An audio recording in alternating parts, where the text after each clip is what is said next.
Coffee, humanity's favorite potion of wakefulness, wonder, and weird science. Let me start with a confession. Coffee and I didn't get along at first. I remember sneaking a sip from my dad's mug when I was 12, expecting some magical nectar that adults raved about. Instead, it tasted like burnt tree bark had gone swimming in mud. I spit it out dramatically, swore off coffee forever, and then fast forward a few years. Suddenly, coffee became not only tolerable, but essential.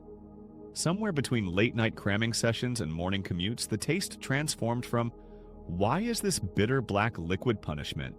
to, "Ah, my liquid hug in a mug." That's the funny thing about coffee. It doesn't just grow on you, it rewires you. But why does coffee hold such a chokehold, pun intended, on billions of people? And how do we even measure what counts as the best coffee?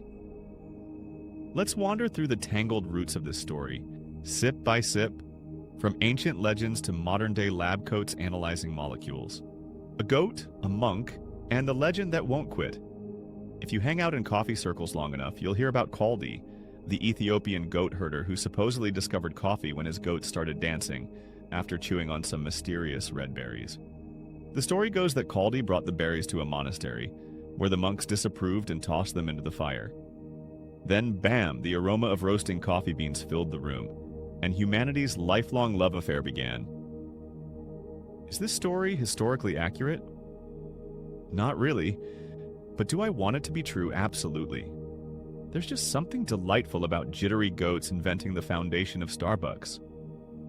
What is true, coffee's earliest credible use traces back to Ethiopia and Yemen, where Sufi communities brewed the beans for wakefulness and long religious rituals. From there, the drink spread through Middle Eastern trade routes into Mecca and Cairo in the early 1500s, where coffee houses buzzed with gossip, prayer debates, and poetry. By the 17th century, London had its penny universities, so-called because a penny bought you a cup and access to heated conversations about politics, philosophy, and science. Basically, coffee was the original social media, only with powdered wigs instead of avatars. The taste debate. What's the best coffee anyway? Here's where things get messy. Ask 100 coffee drinkers what the best coffee is, and you'll get 100 different answers, often delivered with the intensity of a sports rivalry. Some swear by single-origin Ethiopian Yirgacheffe, with its citrusy brightness. Others won't drink anything but a strong Italian espresso that could double as rocket fuel.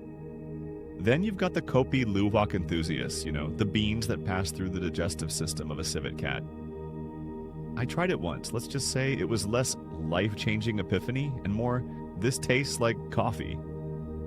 Expensive coffee, the kind that makes you check your bank account mid-sip. Here's the kicker.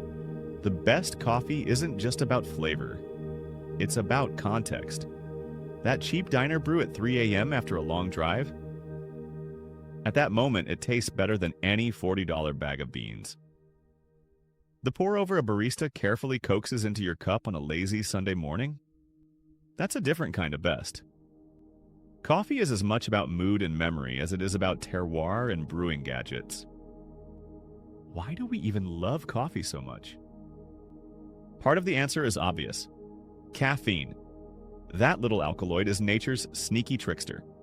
Normally, as your day wears on, a molecule called adenosine builds up in your brain, whispering, "Hey, buddy, time to rest." Caffeine is the rude gatecrasher. It plops into adenosine's favorite chair at the receptor table and says, "Sorry, no room."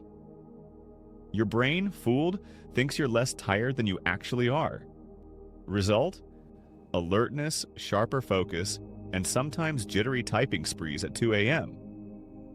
But coffee isn't just chemistry, it's ritual. The sound of beans grinding, the hiss of an espresso machine, that first sip while steam curls up from your mug. It's theater, and we're all the audience. Even people who don't drink coffee admit they love the smell. It's like coffee is hardwired into our culture's idea of comfort. The science of coffee's flavor. Here's the wild part. Roasted coffee contains over 800 aroma compounds more than wine. Every roast, every brewing method, every bean origin plays with these molecules like an orchestra tuning different notes. Bitterness comes mainly from caffeine and roasted byproducts of chlorogenic acids. First lactones, then phenylandanes, which give darker roasts their punchy bite. Sweet caramel notes come from caramelization of sugars, and the Maillard reaction when amino acids and sugars brown together to form melanoidins, which also act as antioxidants. Body and mouthfeel come partly from oils, diterpenes like cafestol and kowol. Brew with a paper filter and those oils mostly get trapped, which changes texture and avoids the small LDL raising effect seen with unfiltered French press or Turkish coffee. Fruit, floral, and chocolate notes depend on bean genetics and processing. Some Ethiopian beans smell like blueberries. Some Panamanian geisha beans can lean toward jasmine tea. Think of coffee beans as tiny flavor vaults. When roasted, they burst open, releasing an aroma carnival. Grind them, and you've got only minutes before those volatile compounds drift away with the escaping CO2. Brew it right, and you get a symphony. Brew it wrong, and it's like chewing pencil shavings. Is coffee actually good for us? Half the time we drink coffee, we call it fuel, as if we're cars on gasoline. But science has been surprisingly kind to coffee. Large studies suggest that moderate coffee drinking around 3 to 5 cups a day, or up to 400 milligrams of caffeine for most adults, is linked to lower risks of Parkinson's, Alzheimer's, type 2 diabetes, and even certain cancers. Coffee is also loaded with antioxidants like chlorogenic acids and melanoidins, which help combat oxidative stress. But let's keep perspective. These are associations, not guarantees. Correlation doesn't equal skip your doctor, just brew another pot. Of course, go overboard and coffee can bite back. Heart palpitations, insomnia, nervous energy that makes you reorganize your sock drawer at 4 a.m. And no, 6 espressos before bed won't make you a superhero. It'll make you a ceiling-staring, sheep-counting insomniac. What's the emotional side of coffee? Close your eyes and picture your favorite coffee moment. Maybe it's sipping a latte in a sunlit cafe while jazz hums in the background. Or maybe it's the bleary stumble to the kitchen in pajamas, pressing the button on the drip machine like it's life support. Those moments stick. Coffee bonds people.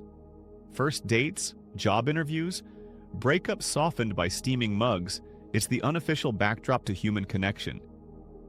Wars were planned over coffee, novels scribbled beside it, scientific breakthroughs fueled by it.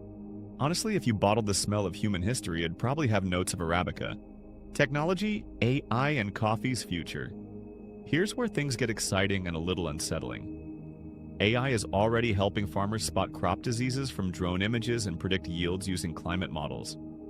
Imagine a future where your coffee machine scans your face at 7 a.m. and says, "Yikes, you look rough." Today calls for a strong Ethiopian espresso with a citrus lift. Creepy? Yep. Convenient? Also yep. And then there's a lab-grown coffee. Researchers in Finland recently published a proof-of-concept recipe for cultivating coffee cells in bioreactors. Early tasters said it smelled and tasted coffee-like. Will it save rainforests and stabilize global supply chains? Maybe. Will it taste like sadness in a cup? Jury's out. So, what's the best coffee after all? Here's my take. The best coffee is the one that meets you where you are. The immaculate pour-over you savor like poetry. The quick espresso gulped before you sprint to catch the bus. The lukewarm gas station brew that saves you from nodding off behind the wheel. They're all the best in their moment. Coffee is a shapeshifter, a companion, a cultural bridge. And maybe that's why humanity clings to it so fiercely. It's not just a beverage. It's a daily ritual, a cultural anchor, and yes, a delicious little chemical trick we willingly fall for every morning. I hope you enjoyed this story about coffee, and if you did, then please subscribe, like, follow, and leave a comment about your coffee experience.